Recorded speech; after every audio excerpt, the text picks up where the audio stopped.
사진을 하나 가져왔는데요. 잘 보시게 되면 오늘 제가 여러분들한테 좀 당부드리고 싶은 것을 이 사진 하나에 담았습니다. 첫 번째는 좀 여러분들이 강의를 들으실 때 좀 릴렉스한 상태에서 각자 생각을 좀 많이 하시는 시간을 좀 가지시면 좋겠다는 게 첫 번째고요. 두 번째로는 이 뒤에 작지한 영상이 있습니다. 혹시 제 강의를 들으시면서 여러분들한테 스스로 잊어버렸던 그런 도전의식이랄지 그런 야성과 같은 다시 한번 찾을 수 있는 기회가 또 되셨으면 하고요. 또 이 사진이 보게 되면 상당히 균형감이 있습니다. 여러분들이 일상으로 다시 돌아가서 팀장으로서 그리고 조직을 관리하시고 일꾼들을 일단 모시를 할 때 그런 균형적인 감각 이런 것들을 좀 가질 수 있는 그런 시간으로 여러분은 좀 마련해 될 것 같습니다. 천하의 스티브 잡스가 프레젠테이션 강의를 할 때 2시간이 걸립니다.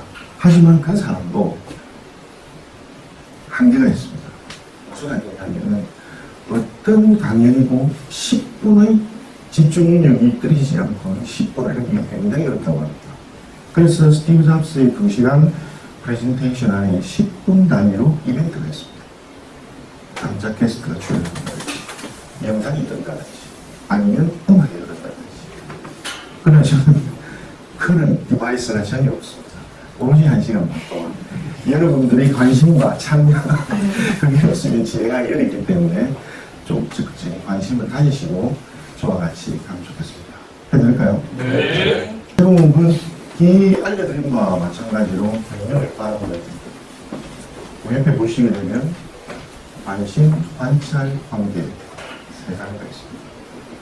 제목을 왜 이 제목을 제가 선정을 하고 이 세 단어를 왜 첫 페이지에 선정지에 대해서는 강의가 마치면서 제가 여러분한테 말씀을 드리도록 하겠습니다. 가장 중요한 페이지입니다. 크게 이번 1시간 반의 강의는 4가지로 구성을 했습니다. 첫 번째는 경영을 바라보다. 이 부분은 여러분들 제가 2달에 한 번씩 메일을 보내드리는 게 말씀드립니다. 그 당사자들이 실었던 그 에세이 내용을 중심으로 한번 살펴보는 시간을 갖도록 하고요. 두 번째 인터넷 오딘 이 부분은 지난 3월 달에 저희가 정기주총이 있었습니다. 정기주총 2주 전에 법정으로 이사회를 해야 되는데 그때 제가 인터넷 오딘과 관련돼서 보드 멤버에 대해서 강의를 한 적이 있습니다. 그 내용을 여러분께 소개를 해드리겠습니다. 세 번째는 지난 3년간 제가 한 몇 가지의 프로젝트를 수행한 적이 있습니다. 그 프로젝트를 간단히 리뷰하면서 저희 현 수준을 한번 돌아봤습니다. 마지막으로 혹시 여기 3년 정도 근무를 하셨으면 기억이 나시겠지만 19년 7월에 이곳 인천에서 제가 발표를 한 적이 있습니다.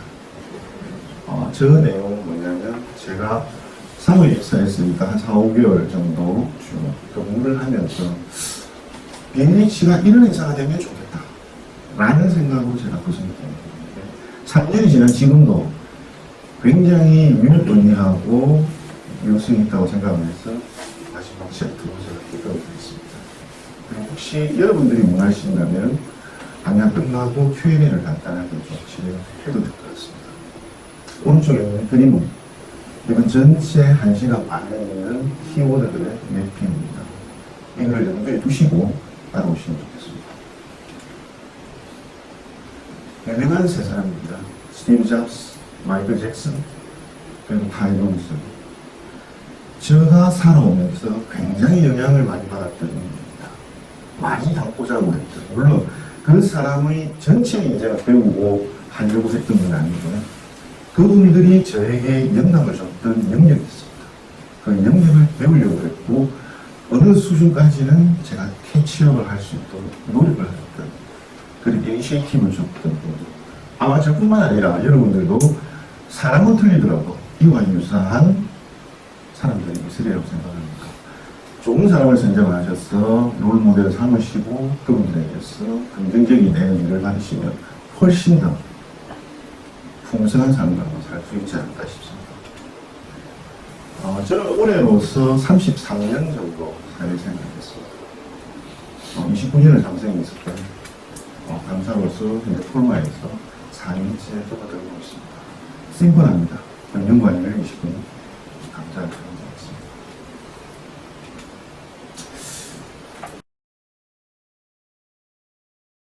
제가 감사 저널에 실었던 내용을 중심으로 경영을 바라보다는 토픽을 6가지 이야기했습니다.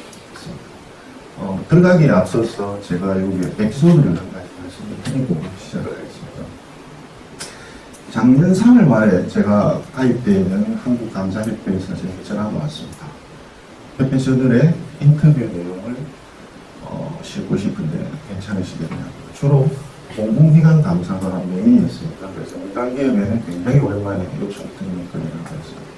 그러면 레퍼런스를 저한테 좀 보내주시면 제가 꼭 의견을 드리겠다 해서 한 두세 건의 레퍼런스를 제가 받았습니다. 좀 실망스럽더라고요. 요지는 감사협회에서 표본 질문을 여기까지 던져줍니다. 그러면 거기에서 답변을 해서 저널에 실은 방식의 인터뷰였습니다. 내용도 상당히 좀 그랬고, 누가 보더라도 그 사람이 고민해서 쓴 내용이 아니라는 것을 내용을 읽으면 제가 충분히 알 수 있는. 그래서 이런 형식은 제가 하기 힘들 것 같습니다.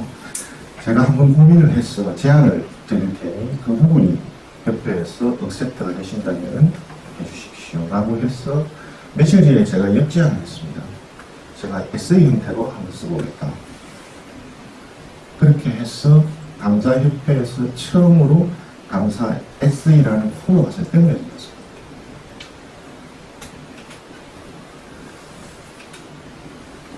작년에 하고 올해 3월까지 해서 총 6가지 이야기가 있었습니다. 첫 번째, 작년 3월에 우리 유니버스라는 게 있었어요. 그 이유는 와니즈스인점 구성했습니다.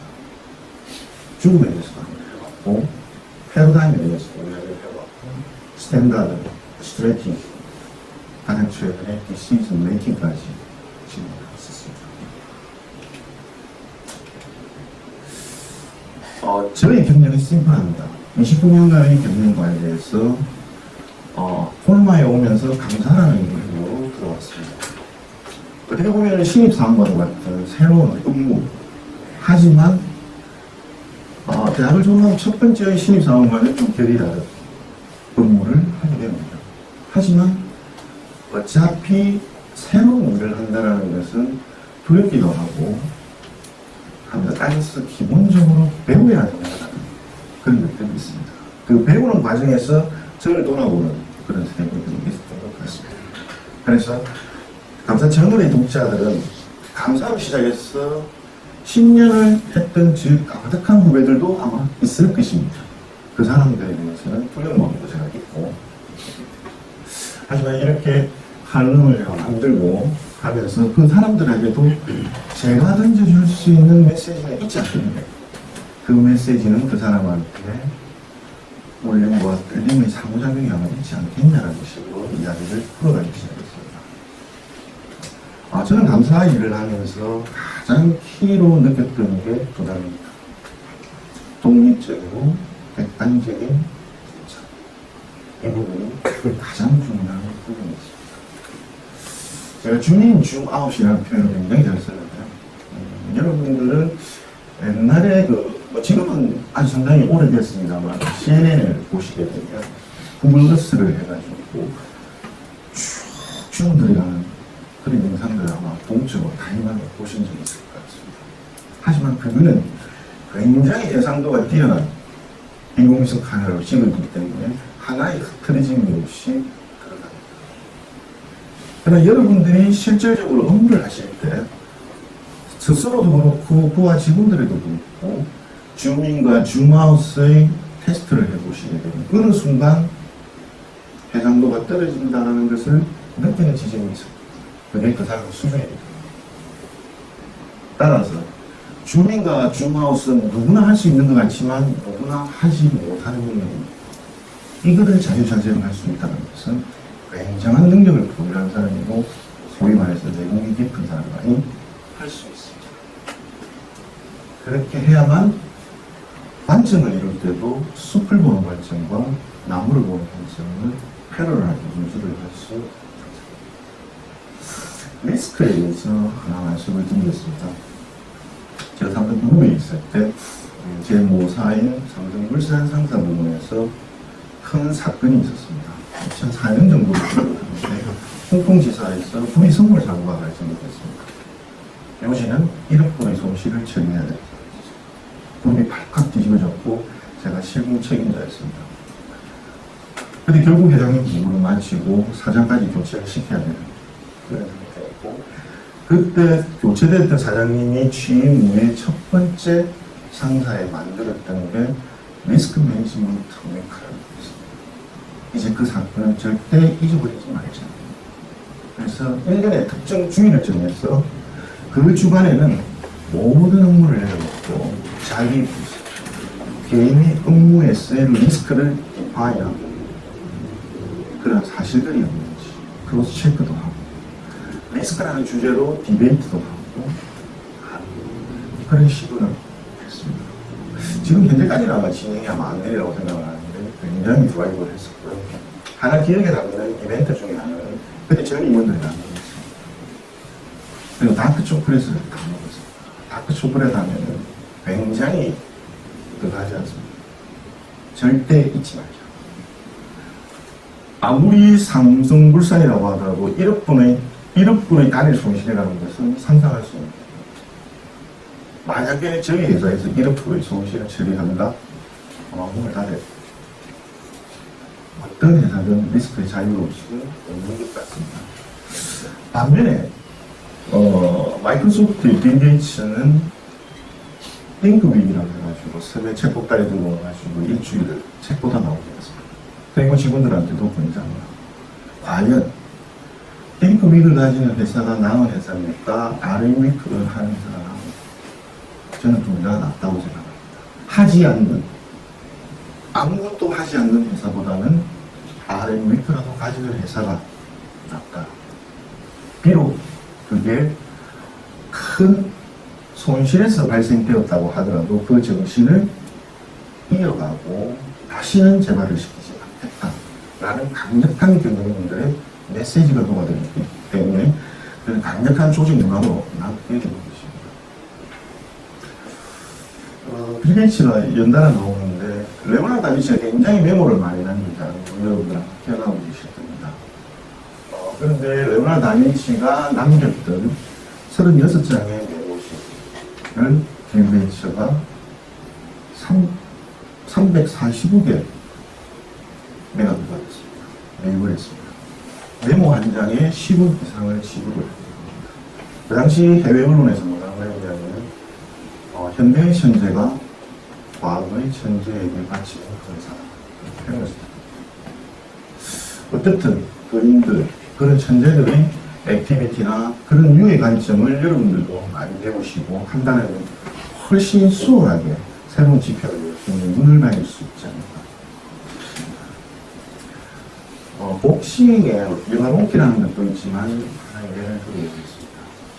궁극적으로 챔피언이 되기 위해서는 실전에서 이겨야 돼요. 그러나 실전에 이기는 위해서는 무수한 스파링, 즉 데미지를 줄이기 위해서 헤드기어를 쓰고 글로벌 좀 툼한 걸 해서 무수한 스파링을 하게 됩니다.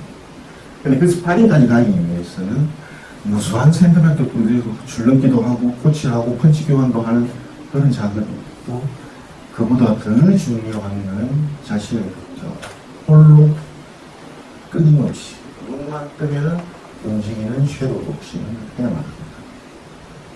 어떤 챔피언이든 섀도우 복싱을 게을리하는 사람은 챔피언이 될 자격이 없습니다. 여기 있는 표현은 제가 굉장히 좋아하는 표현 중에 하나입니다.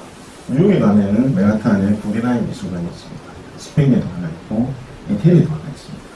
그 이태리의 페리 구겐하임이라는 맨하탄에 있는 구겐하임 오리지널의 진료가 거기서 평생을 모았던 유작들을 자기가 죽은 곳에서 전시관을 만들었고, 그 전시관 엔트러스에 이 문구를 적어놨습니다. 새로운 미래를 개척하고 미래를 바꾸기 위해서는 때로는 장소도 시간도 생각도 바꿔야 된다. 노력과 수고가 없이는 다가올 수 있고 이룰 수 있는 것은 아무것도 없는 것 같습니다. 또 하나 보면은 이 표현이 있는데 톰 피터스하고 미래를 증명하고 쓴 유명한 경영학자는 아니고 학계의 강사가 있습니다. 저분은 현재 3대 경영학의 구루로 불리는 사람 중에 한 사람이 굉장히 두툼한 책입니다. 근데 그 책을 제가 다 읽고 완독을 하고 마지막 페이지에서 이 글자를 봤습니다. 그런데 톰 피터스가 밝히기를 이 말은 영화 배우 제임스 딘이라고 합니다. 20대 유저 제임스 딘이 이렇게 멋진 말을 하고 경영학자가 감동을 해서 인용을 합니다. 그 분야의 전문가만이 뱉을 수 있는 말이라는 게 없습니다. 누구나 돈이라고 노력을 한다면 차원이 다른 말과 생각과 퍼포먼스를 낼 수 있다고 생각합니다. 저는 조직 문화를 이야기할 때 그리고 리더십을 이야기할 때 나무라는 표현을 굉장히 많이 씁니다. 나무는 세 가지로 구성되어 있습니다. 뿌리, 줄기, 꽃이 나는 여러분들은 이문과 더불어 팀장이 되는 줄기에 그리고 여러분들이 육성하고 있고 관리하고 있는 포화시설들은 꽃과 열매입니다. 여러분이 꽃을 피우겠다고 생각하지 마십시오. 여러분들은 경영진과 잘 얼라인해서 여러분의 부서의 직원들이 꽃과 열매를 맺을 수 있도록 하는 것이 여러분의 미션입니다.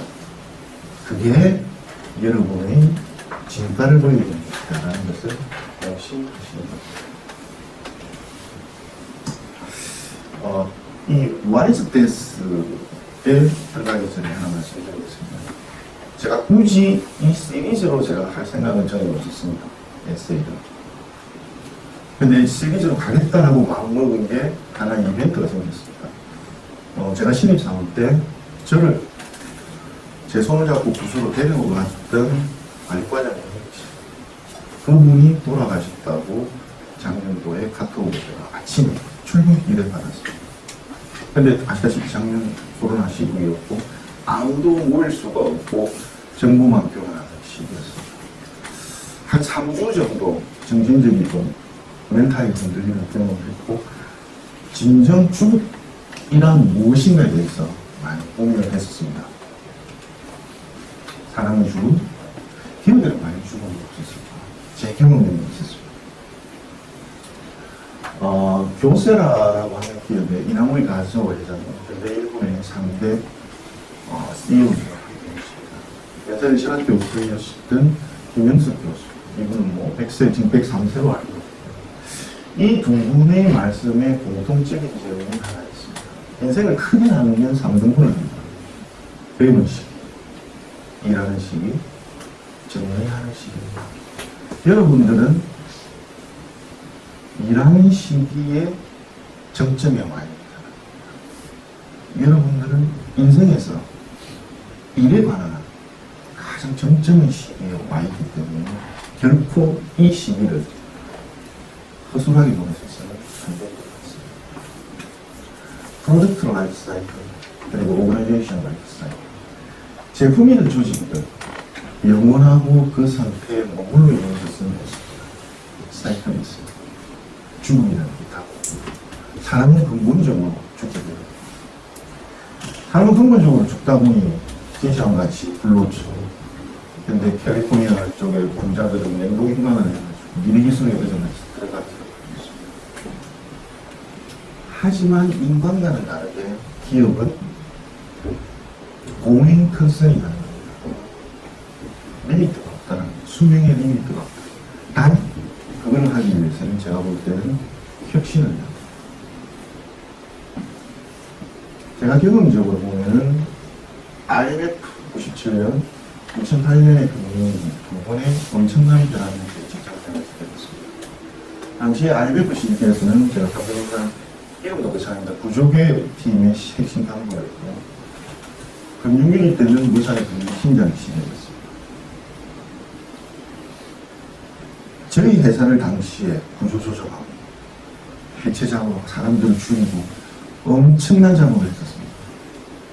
그러나 그게 그냥 되는 것이 아니고 룰과 원칙을 세워서 해야 됩니다.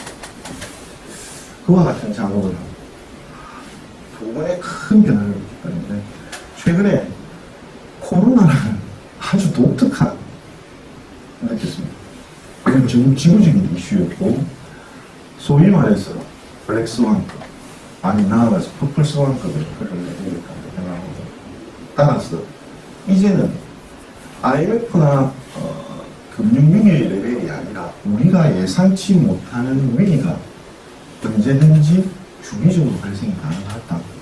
따라서 그에 대한 기업으로 보면 준비가 필요하다라는 것을 느꼈습니다. 최근에 보면 이제 ESG가 굉장히 많이 이야기가 되고 있습니다. ESG는 많은 기업들이 투자자들에게 재무정보만 제공을 하는 데 비해서 좋다, 환경, 노동, 임금과 같은 지속가능적인 모습을 하는데 이제는 한 발 더 나아가고 이제는 돈을 빌리는 데의 머스트 조건이 될 정도로 되어 있습니다. 따라서 기업하기에는 넉넉하지 않은 그런 것입니다. 저는 기업에서의 지속 가능한 고잉 컨설이 가능하기 위해서는 어떤 요소가 필요할까를 생각을 했습니다. 기본적으로 리스크 관리와 컴플라이언스를 준수를 해야 됩니다. 좀 더 심화 단계로 들어가게 되면 차별화된 혁신 역량 그리고 혁신을 하겠다는 전 조직원들의 자세 이 두 가지가 키라고 생각합니다. 혁신이라는 것은 기본적으로 그 조직의 집단 지성화가 되어야 됩니다.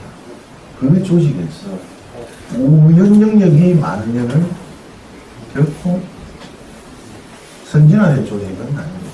그 우연 영역을 해결하고 개선하면서 형식지로 끊임없이 만들어 나가야지 그 자체가 스탠다드가 되고 그걸 발판으로 그 더 나은 단계로 올라갈 수 있는 기획도 될 수 있습니다. 그래서 그런 혁신을 가능하기 위한 저는 지식의 나선 활동과 같은 것들이 활발하게 조직 내에서 일어나야 되지 않을까 싶습니다. 패러다임입니다. 과학 철학자는 토마스 쿤이라는 분이 있는데 그분이 할 때 펜시는 이건 아닙니다. 과학적인 컨셉에 대한 것도 있고 일반적인 패러다임 정의는 이와 같습니다.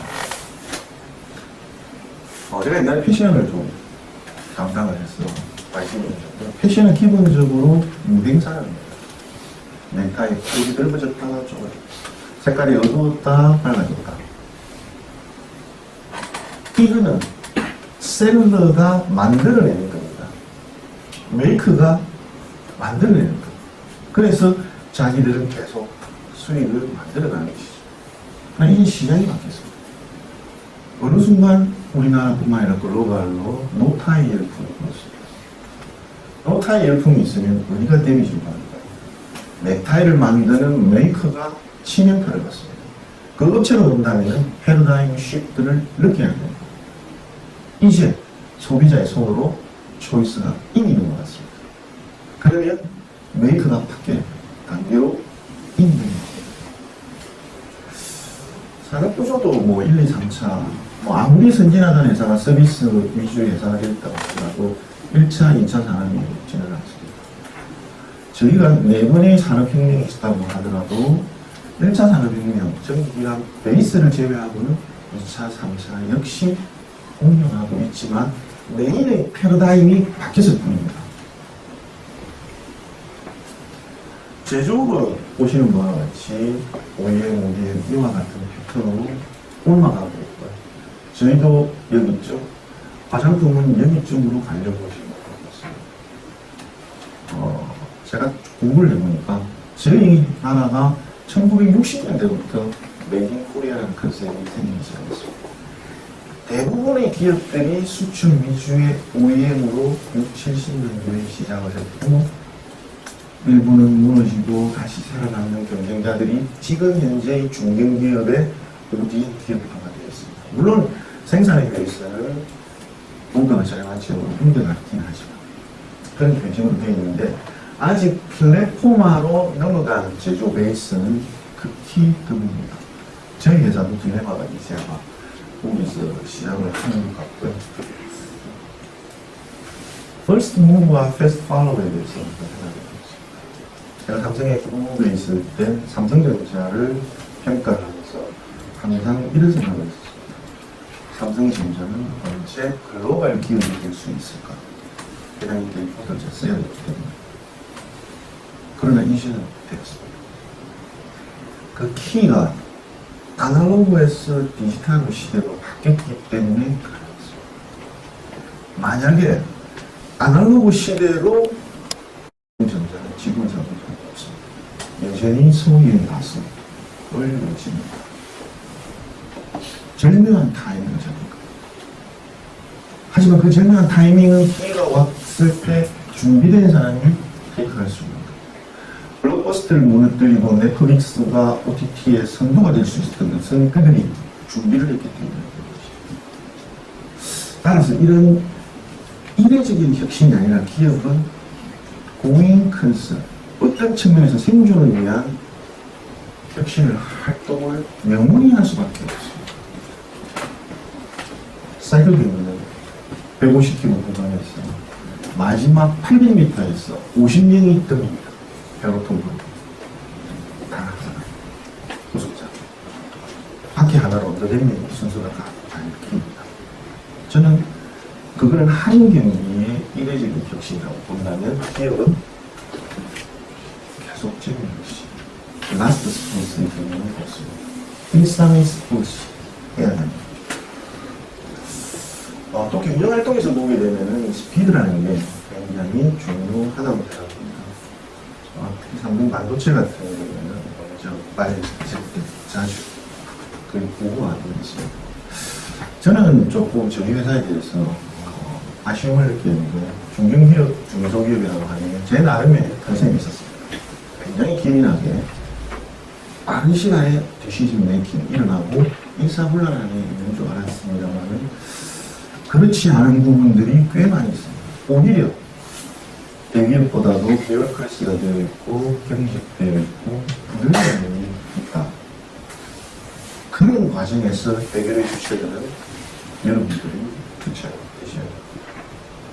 To be or not to be. 기업은 살아남기 위해서 새로운 패러다임을 유지하는 미래가 보장되지 않습니다. 일본이 7, 80년대 미국을 벌떼같이로 만든 거였어요. 모든 맨하탄의 하이라이트 빌딩을 다 사모았어요. 영화사도 다 사모았어요. 엄청난 경제력. 그것은 기본적으로 일본의 스탠다드에서 출발했었습니다. 엄청난 제조 역량. 그게 놀란 미국의 상무장관 말콤 버들리지가 미국의 스탠다드를 추천하면서 여러분들도 아시다시피 말콤 브리지사이 있습니다. 표준이라는 것은 굉장히 편리합니다. 대량 생산의 기본 또는 넘기지도 하고. 하지만 표준은 사회학적으로 보면은 다소 앰비비어스한 경우가 있습니다. 여러분이 중산층인데 여러분은 경제력이 어떻게 되시냐고 물어보면 어떤 분들은 나는 상층에 가깝다. 나는 같이 틀립니다. 데이터와는 다른 평가를 내릴 수 있는 게 평균이라는 겁니다. 에버리지의 개념이 굉장히 앰비비어스하다. 하지만 산업계에서 그런 앰비비어스를 떨쳐내는 것은 결국은 표준이라는 랭귀지로 만들어지지 않는 공간이거든요. 이런 스탠다드 컴피티션의 하나의 예를 들어보겠습니다. 80년대 샤프 등을 통해 카시오라는 전자시계가 굉장히 저렴한 가격으로 떨어졌습니다. 전통의 스위스 시계가 완전히 붕괴되기 직전이었습니다. 그때 스위스가 스와치를 등렸고 패션 시계라는 새로운 카테고리를 만듭니다. 저렴하지만 전자시계가 따를 수 없는 패션, 아름다움. 뉴 카테고리로 스위스 시계가 다시 부활을 합니다.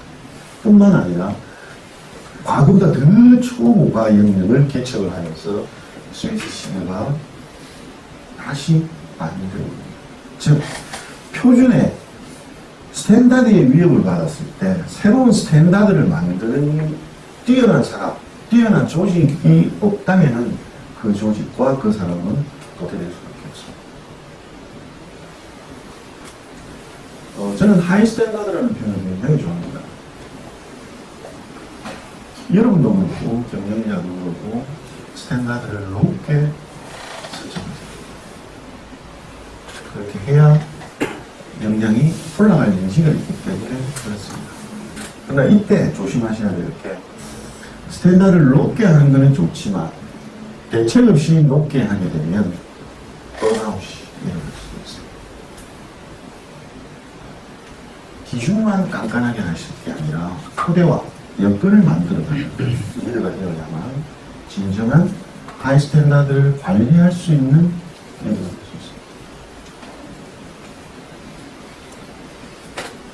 있습니다. 품질불량과 관련돼 가지고는 제가 감사드렸습니다. 대외적인 레퓨테이션도 있지만 사내에서는 상당한 에너지 소모가 많이 있습니다. 그래서 어떤 식으로 제조 베이스 저희와 같은 업에 있어서는 품질불량을 이슈는 근본적으로 좀 진행되어 있지 않는 전략입니다. 전략을 이야기하게 되면은 선택과 집중이라는 단어를 뺄 수가 없습니다. 그러나 과거와 현재가 굉장히 틀리다는 걸 느낀 게 뭐냐면 어떤 책을 보더라도 이제는 선택과 집중이 멸망의 지름길이라고 이야기를 하고 있습니다.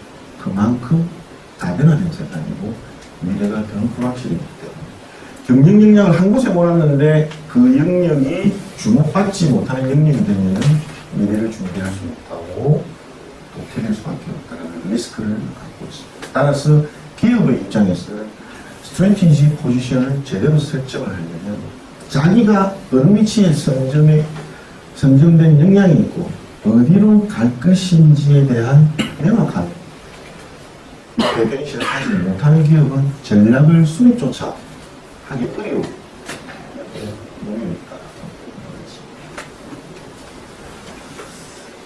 치킨 게임에 대해서 말씀드리겠습니다. 제가 봤을 때 이렇게 쭉 금융사나 전자 관계사, 그리고 기타 독립사, 건설사, 과학사 다 알려져서 실적을 지키려고 합니다. 계획도 짜고. 근데 보면은 삼성전자에서 계획의 반도체를 가져오면 단가를 보면 한 해에 출시된 제품이 80%가 연말되면 떨어지는 가격이 있어요. 와 그러노? 법이 그렇습니다. 법용 제품의 경우. 통상은 사업 계획의 중장기 프로젝션을 하면 물가 상승이 뭐 해서 꼼꼼하게 해서 버짓이 형성이 되고 뭐 이렇게 정시하는 것이지 않습니까? 조단위 투자가 들어가도 80%의 단가 하락을 경험하는 그런 타이트한 경영 계획을 짜지 않으면 살아남지 못하는 그런 구조입니다. 반도체가 그렇다 보니까 1990년도에서 2000년에서 2020년, 20년이 흐르는 시간에 반도체 기업 탑 10 중에 살아남은 기업 단 두개밖에 없어요. 치킨 게임. 그 치킨 게임에서 이길 수 있는 요소는 뭐냐? 뭔가 혁신. 그리고 어떤 방향의 전략을 테이크해야 그 기업이 탑 10 기업이 유일하게 두 개가 남은 기업들이 일본의 강점을 가지고 있습니다. 전략세라는 부분이 있습니다. 흔히 도전을 하려고 하는 많은 인재들이 모인 집단에서 회사가 어떤 이유에 따라서 그걸 못하게 막거나 부득불 그런 상황이 되었을 때 인재들은 그 조직을 떠나게 됩니다. 그게 코닥이잖아요. 코닥이 카메라 넘버원이었지만 DSC 기술을 세계 최초로 개발했습니다. 세간에 알려진 것과 좀 달리 DSC 기술이 산업된 것들이 좀 다른 백스토리가 있습니다만 anyway 그게 헌신했던 사람들이 조직을 떠나면서 코닥인 거겠습니다. 일본에 있을 때 스튜디오 지구에도 제가 가봤습니다만 미야자키 하야오는 천공에서 토르도 굉장히 유명한 애니메이션 감독이었고 지인은 재규일치가 20년간 수업을 하면서 거의 경영 교과서로 불렸던 기업입니다. 그러나 지인은 지금 굉장히 어려운 국면에 처해 있습니다. 이벤트를 진행해서. 저는 이 글을 보면서 어떤 영역이든 앞으로는 용된 비즈니스는 있을 수 없다. 한 사람이 카리스마로 그 사업이나 그 조직이 연결되는 것은 이제 이 환경에서는 불가능하다. 라는 것을 그렇습니다. 과거의 훈련 속에서 이런 혁신과 창조를 하려는 이런 공동의 연구점, 그 경계선에서 역량을 발휘해야 되는 지향점은 과거가 아닌 미래가 됩니다.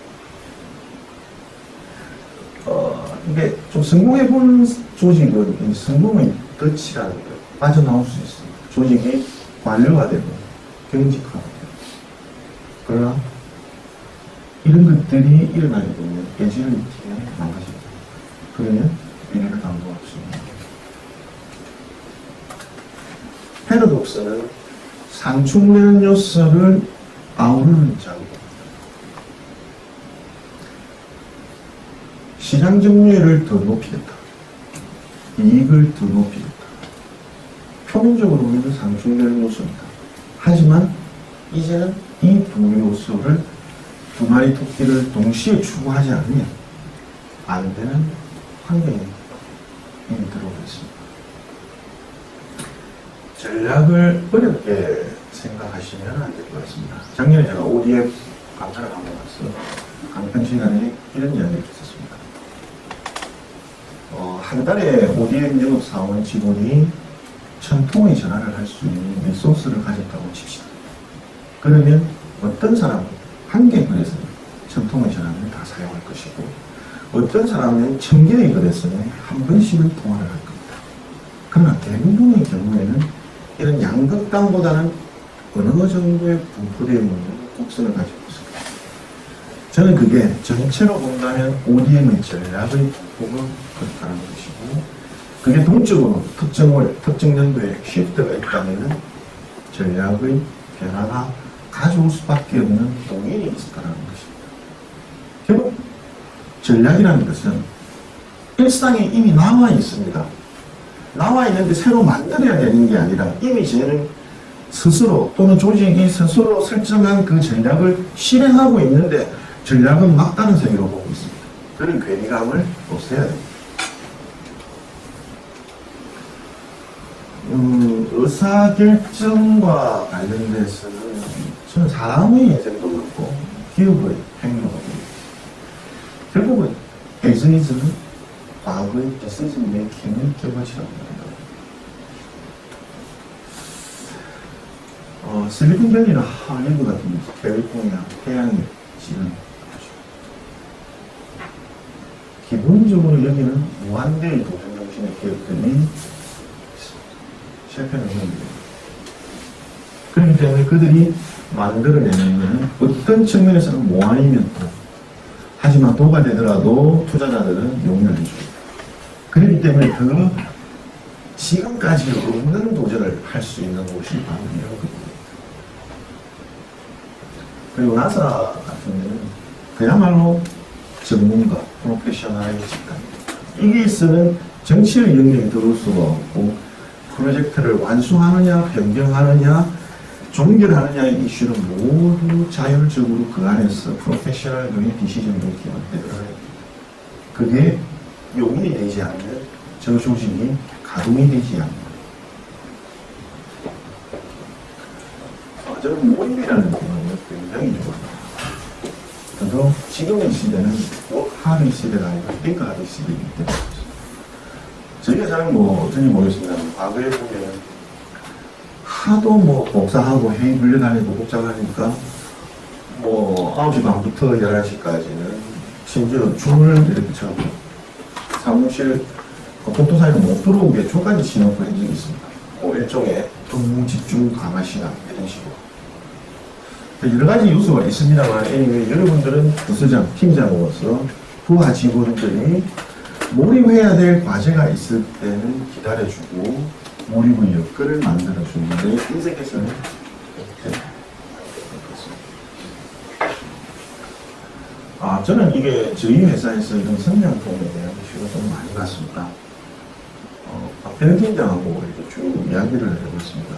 저희 회사가 지금 영업 비중 한 6천 원 정도 하는데, SAP 도입 전 기준으로 우리 회사가 9버전 어느 정도까지 커버가 되느냐라고 물어보니까 2천억이 채 안 될 것 같다고요.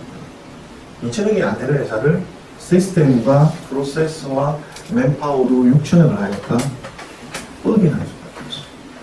뻑이 난 걸 알면서도 그대로 그냥 성장을 일변도로 저희는 달리고 있었습니다.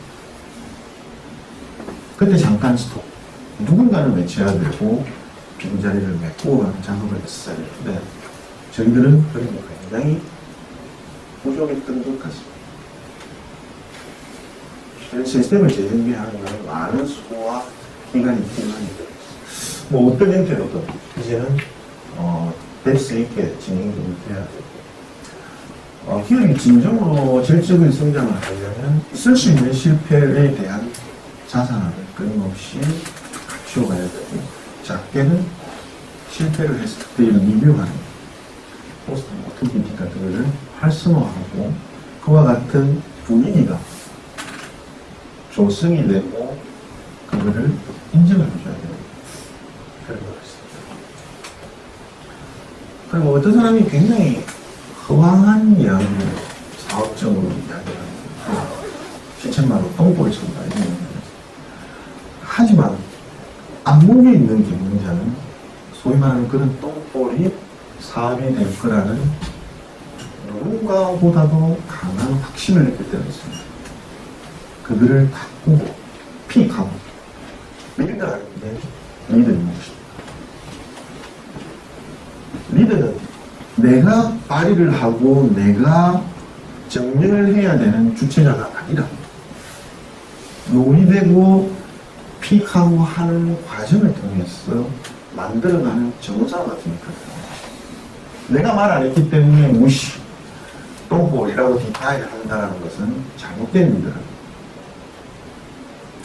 또 하나, 프로그램이라는 두 가지의 영역이 있습니다. 난해한 영역이 있고 복잡한 영역이 있습니다.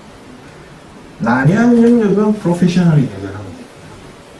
그러나 복잡한 영역은 프로페셔널이 없습니다.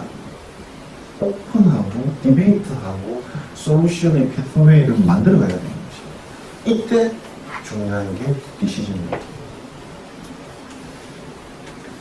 그래 해서 그룹 지니어스라는 기업이 나오게 되고 더더욱 요즘 뭐 2030 여러분 뭐 계속 고민하고 계시는지 그런 사람들의 페어니스나 저스티스 등등의 이슈와 아우러서 만들고 지식에 나서 활동을 저희들이 만들어가야 돼요. 그런 것들을 큰 안목을 가지고 하는 것은 그렇게까지 싶습니다.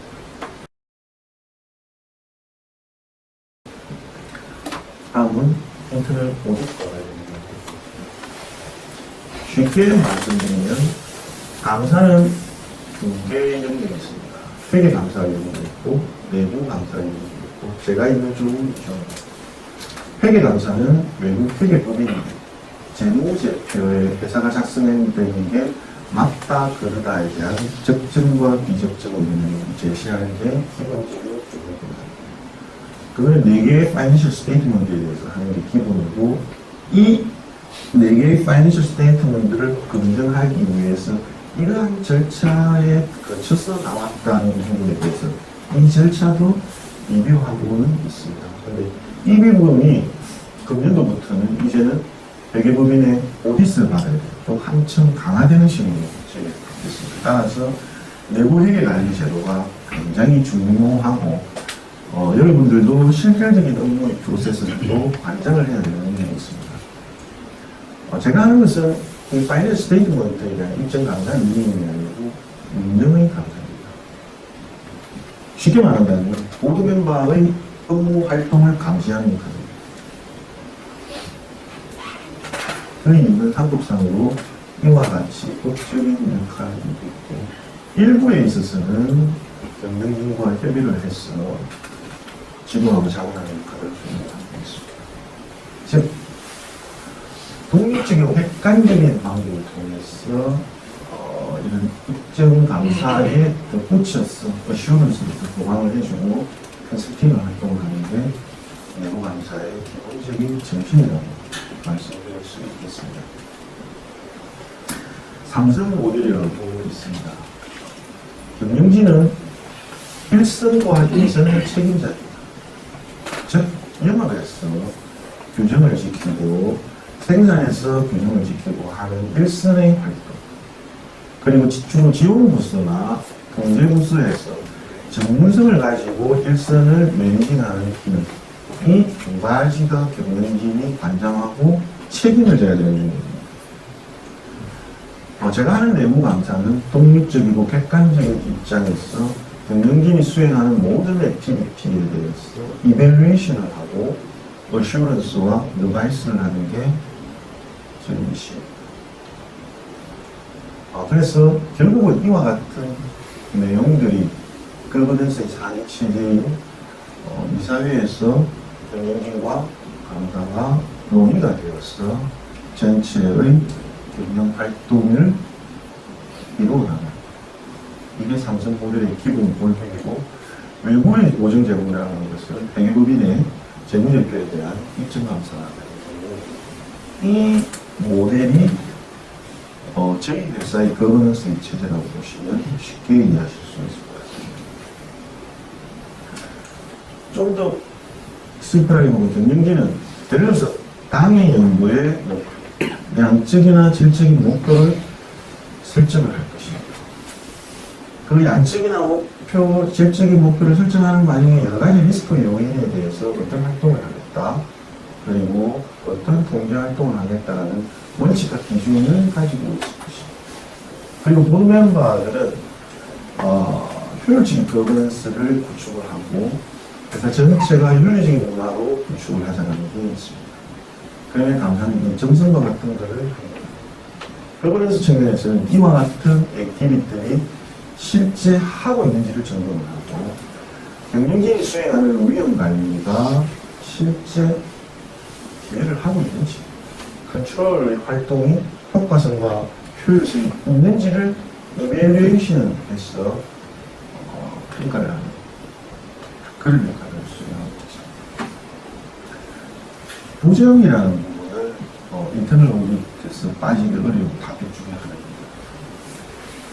행동 그대로 데피니션을 보면 부정을 저지르는 것을 억제하고 부정을 저지르려고 하는 그 의지를 단념을 시키고 부정이 발생했을 때 피해를 제한하는 시스템을 구축을 하는 것이 소위 말하는 부정 예방 활동이라고 정의할 수 있습니다. 화이트 칼라 범죄의 부정에 삼각 요인이 있습니다. 삼각 경우라고 되어있습니다. 예를 들면 세 가지 요인인데, 첫 번째는 압력입니다. 특정 개인이 부정을 하려고 할 때 재정적으로 굉장한 압박에 처해져 있습니다. 또는 타인의 협박을 받아가지고, 또는 일본 부서에서 과도한 목표를 부여받았는데 올해 내가 승진의 대상이다. 정말 압력의 상황이 프레셔가 느껴졌을 때 부정이 일어날 가능성이 굉장히 높다. 둘째, 기능이다.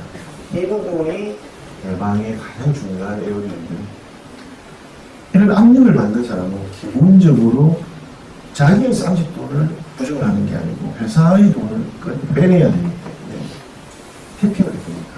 이렇게 하면 이 사람이 안 나나?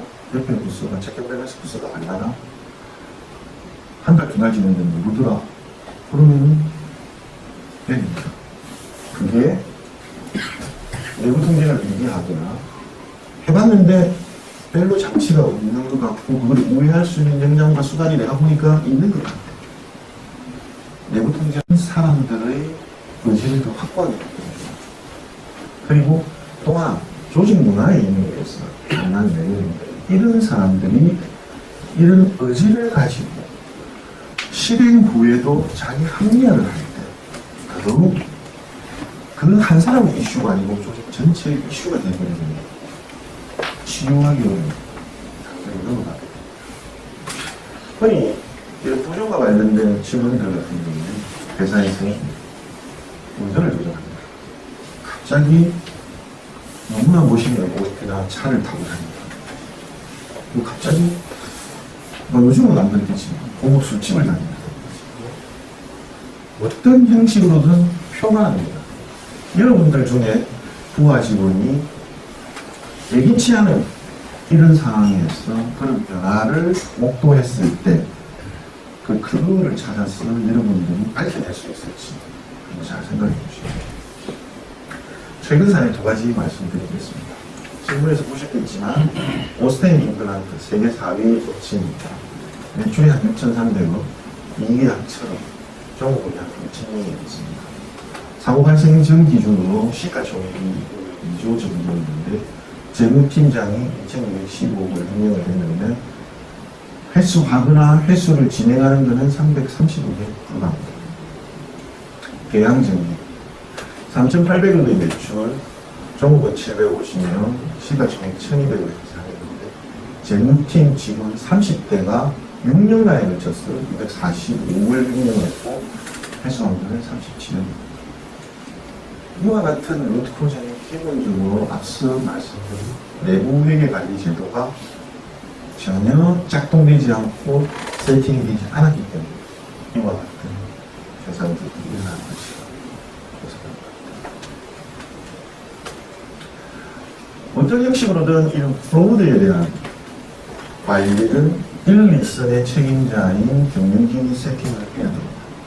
할 때 세 가지의 영역, 첫째는 경제화, 그리고 경제와 관련돼서 다양한 활동들, 그리고 세팅된 통제에 대해서 지속적으로 개선의 과정을 해나가지 않는다면 더 진흥화되고 시대 변화에 따라서 소위 말하는 나쁜 의미의 벤치마킹 자료를 통해서 무장화된 그런 것들을 이겨낼 수가 없습니다.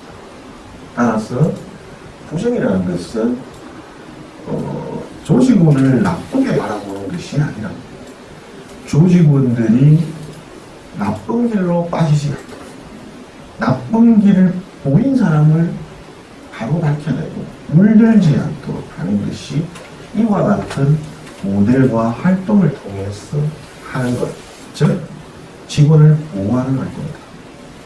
라고 생각하시면 쉬운 것 같습니다. 감사 쪽에서 이런 통계가 하나 있는데요. 이런 부정이라는 것은 굉장히 밝히기가 어렵습니다. 수사기관도 아니고 주로 인지를 하는 기업이 인지를 하는 것은 재고에 의해서 한 40% 정도 인지를 한다고 하고 내부 감사를 통해서 한 15%, 관리자 점검으로 인해서 13%. 저는 여기서 관리자 점검의 비중을 굉장히 주목을 하는데 여기 계신 팀장들은 조직을 관리하고 있고 프로세스를 관장하고 있지 않습니까? 여러분들이 부하 직원들이 어떤 형식으로든 VGMP 기한을 올리고 여러분들이 최종 승인을 아니더라도 중간 승인, 합의 등등을 수행을 한다고 하면 그와 같은 기한의 단계에서 관리자는 기폭적일 수 있습니다. 그게 데이터로서 이미 나와 있고 따라서 여러분들이 무심결에 수행하고 있는 VGMP 기한에 대한 승인이나 합의가 혹시 이와 같은 모델을 염두에 둔다면 다시 한번 생각하고 접근하는 게 이제부터 좀 필요하지 않을까 싶습니다. 이 안에 어글레스 테오리라는 게 있습니다. 쉽게 말씀드리면 예를 들어서 기업은 리스크가 있게 됩니다. 하나의 인센트로 산정비라고 하죠. 산정비 아무래도 몸에 접촉이 되면 여러 가지 해가 따르기 때문에 기업도 마찬가지라고 한다면 기업은 우선을 준비를 할 것입니다. 그게 ERM 체제를 돈을 들여서 만드는 것이죠. 그래서 회사가 무상 밑에서 경영 활동이 일어나도록 하는 게 경영진의 1차적인 목적입니다. 그러나 그 정면으로 떨어지는 빗줄기가 있습니다. 하고 신발 끄트머리에 어딘가에 묻을 수는 있습니다. 이거를 다 막으려고 무한정 돈을 들여서 큰 우산을 만들 수는 없을 것입니다. 무한정 큰 우산을 만들었더라도 들고 다니지 못하면 우산의 기능을 할 수도 없을 것입니다. 따라서 기업은 결국은 경영진들이 비용과 리스크를 감안을 해서 적정 수준의 우산을 세팅할 것입니다. 그게 ERM 체제입니다. 그런데 그 ERM 체제가 때로는 리더십의 차이야. 그런 거 아니냐. 강과 등등으로 인해서 일련의 미션을 망각하는 분들이 있을 수가 있습니다. 그때 인터넷 오디에서는 지적을 하고 이 부분에 대해서는 커뮤니티가 비용이 들더라고 해야 된다. 이 부분은 늘 비효율적이다. 그런데 그 자체로서의 체크 밸런스 기능을 수행해 나가는 것이 사람의 구조로는 있어야 한다. 즉 경영진도 결국은 리스크 액셉턴스 안에서 경영 활동을 하는 것입니다. 리스크를 알고 한다는 것이죠. 모르고 하면 그건 CEO가 아닙니다. 단 알고 하는데 최대 얼마다 이벤트가 발생합니다. 그럼에도 불구하고 디시전 메이킹을 한다면은 그렇게 해치하기 위한 수단들을 강구를 해야 되고 그걸 실행하는 사람들이 미션화가 되고 주기적인 점검활동 등등의 보완장치가 되지 않으면 발생되지 않으리라고 기도하는 주소사의 부담들. 경영은 주소사가 되는 게 아니지 않습니까? 관리가 돼야 돼요.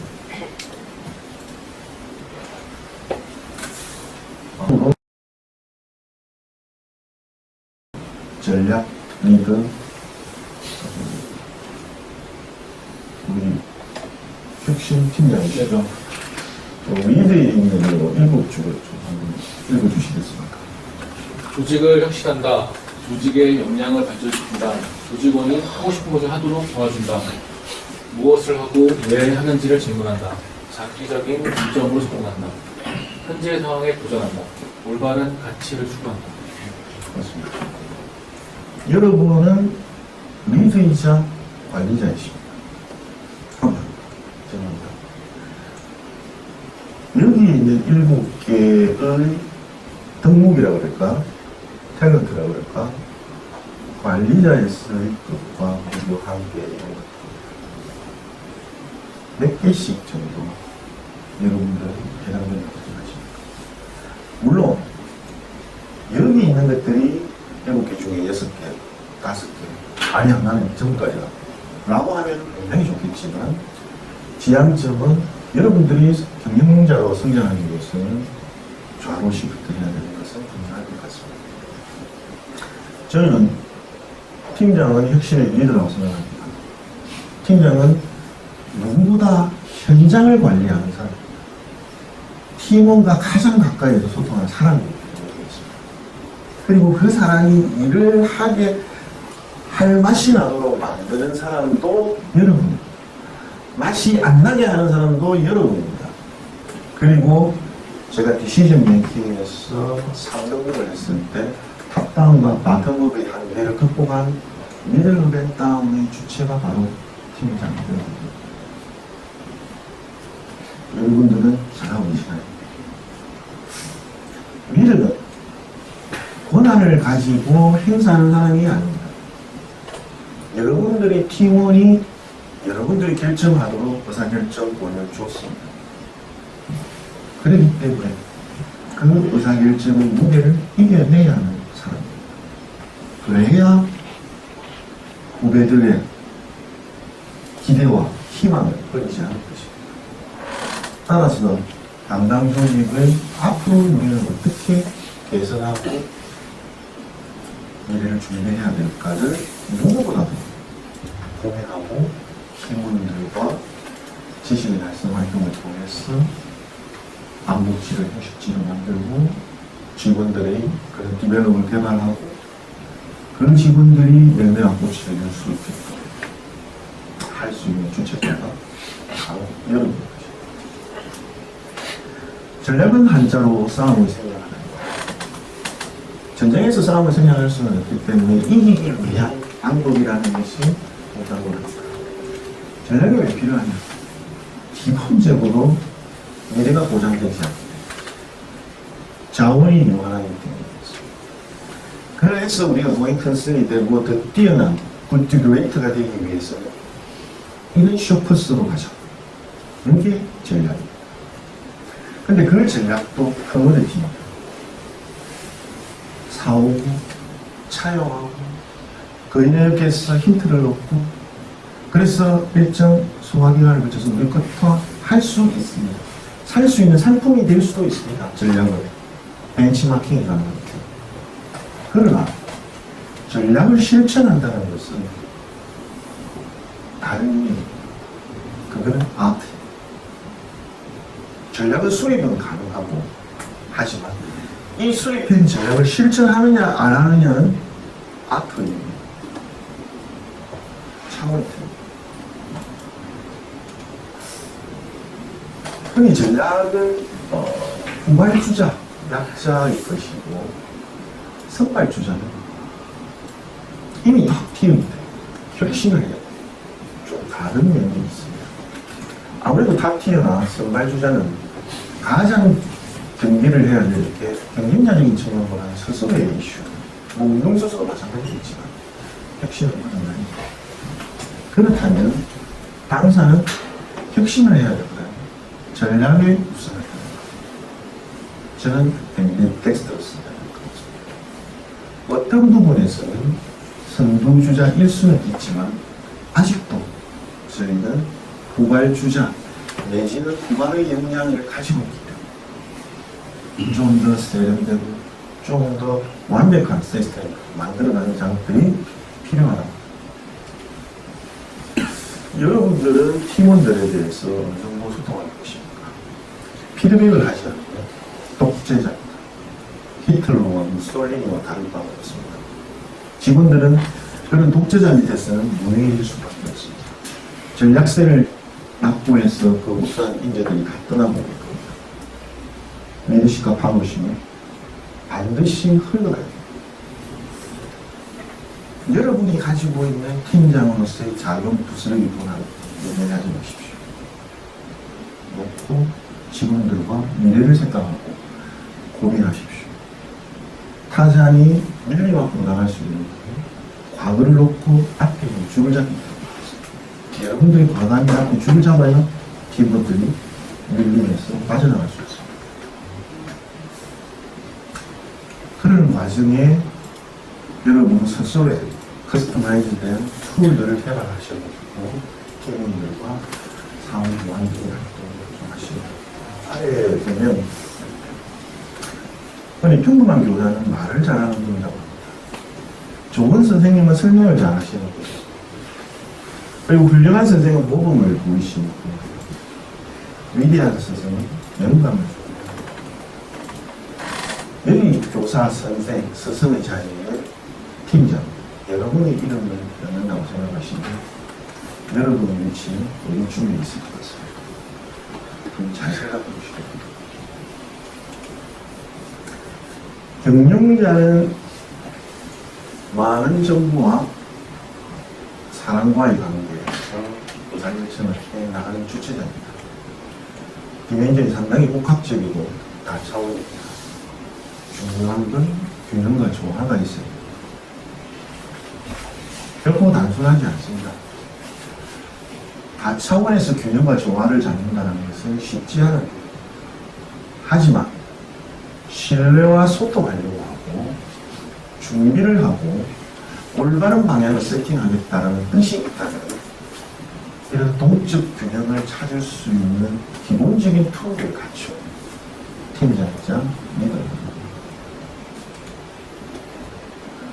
도전은 우리 모두의 몫입니다. 생각을 좀 달리하고 꿈을 좀 더 크게 꾸고 혁신을 하겠다는 마인드가 있으면 우리는 도전을 하기 위한 준비 자세를 갖추겠다. 흔히 복잡한 건에 대해서 대부분의 사람은 무시합니다. 실용주의자는 그 복잡한 것을 차라리 내라고.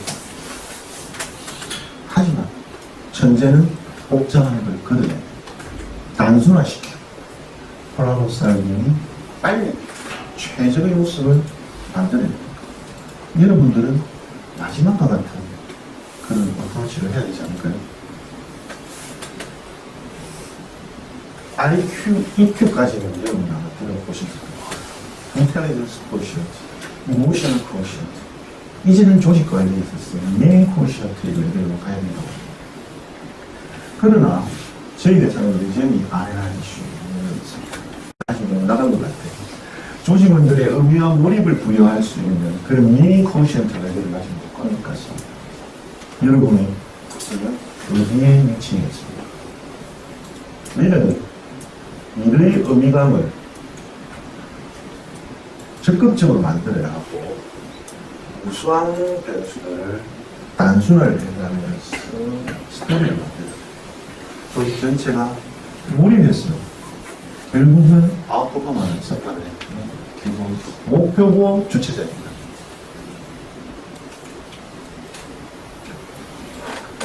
결국 모든 회사의 컴퍼니 교수들이 1, 2, 3분과 같은 경영 체계를 통과하면서 비전, 회사의 전략과 혁신과 경쟁력과 조직 문화를 공고히 하고 지속적으로 업데이트하는 이 모든 것이 경영 활동의 사이클이라고 합니다.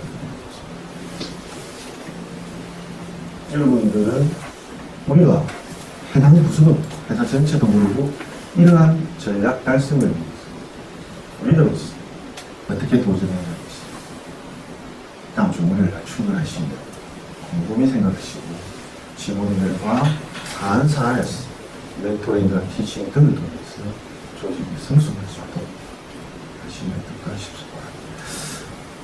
마지막으로 제가 이 토픽을 경영을 바라보다라고 하는 것은 심플합니다. 제가 29년간 경영관리를 했는데 4년째 강사를 하면서 저희 29년을 돌아왔습니다. 완성도 좀 많이 했어요. 그래서 과감하게 경영을 바라보다. 그리고 관심 관찰 관계는 그렇습니다. 여러분들이 어떤 역량을 개발하고 싶다. 그 한단에는 그 역량에 대한 관심을 첫 번째 가지고 싶다. 그리고 그 역량을 가장 잘하는 사람, 케이스, 스토리, 어떻게에 대한 끊임없는 관찰을 해야 합니다. 그러나 그거는 여러분들이 바라보는 시각일 뿐입니다. 그게 나와는 어떻게 하는 최화의 과정, 그게 여러분들이 정체성, 여러분들의 미래의 패스웨이를 만들어가는 것입니다. 그게 관계의 행동입니다. 시작이 없으면 일단 되지 않으니까요. 관계는 그저 주어지지